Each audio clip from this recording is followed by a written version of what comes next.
नमस्कार मंडळी, मी तुमचा लाडका मित्र वरद विजय चव्हाण आणि मी तुम्हा सर्वांचं माझ्या युट्यूब चॅनलमध्ये स्वागत करत आहे.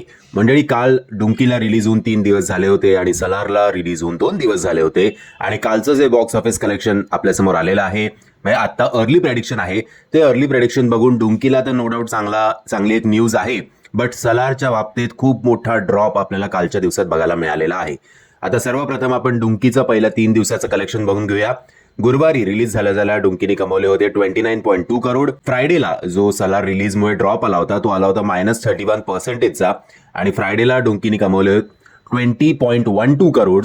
तर कालचा रफ डेटा जो आपल्यासमोर आलेला आहे शनिवारचा, तो आलेला आहे 25.5 करोडचा. सो काल जरा जंप आपल्याला डुंकीच्या कलेक्शनमध्ये बघायला मिळालेली आहे आणि असं करून अंदाजे पहिल्या 3 दिवसात डुंकीने कमवलेले आहेत 74.82 करोड. काल ओव्हरऑल डुंकीची ऑक्युपन्सी होती 40.71%, ज्याच्यात मॉर्निंगचे होते 21.04, आफ्टरनूनचे 37.86, इव्हनिंगचे 48.40 आणि नाईटचे 55.52%. आता येऊया आपण Salaar the cease fire part 1 कडे.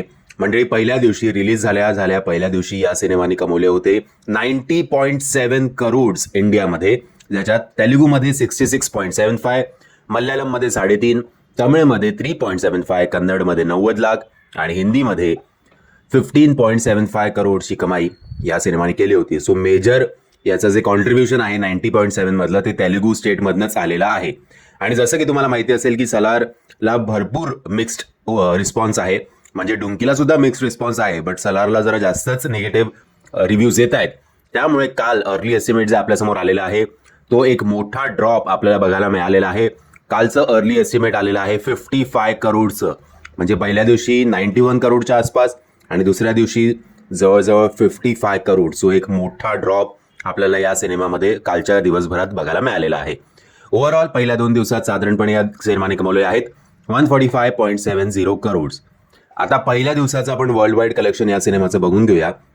पहिल्या दिवशी या सिनेमाने कमवलेले आहेत 90.70 करोड इंडियामधलं नेट कलेक्शन. तर ग्रॉस कलेक्शन आहे 107.10 करोड. ओव्हरसीजमध्ये सुद्धा यांनी चांगली कमाई केली होती पहिल्या दिवसात. ओव्हरसीजमध्ये यांनी कमवलेले आहेत 51 करोड. तर वर्ल्ड वाईड या सिनेमाचं कलेक्शन पहिल्या दिवसाचं झालेलं आहे 158.10 करोड. आता बघूया रविवारी हे 2 सिनेमे जंप करतायत की पुन्हा एकदा ड्रॉप करतायत. तुम्हाला या 2 सिनेमांबद्दल तुमचं काय मत आहे कमेंटच्या माध्यमातून कळवा. आणि जर तुम्हाला हा व्हिडिओ आवडला असेल तर प्लीज या व्हिडिओला लाईक, शेअर आणि चॅनलला सबस्क्राईब करायला विसरू नका. जय हिंद, जय महाराष्ट्र.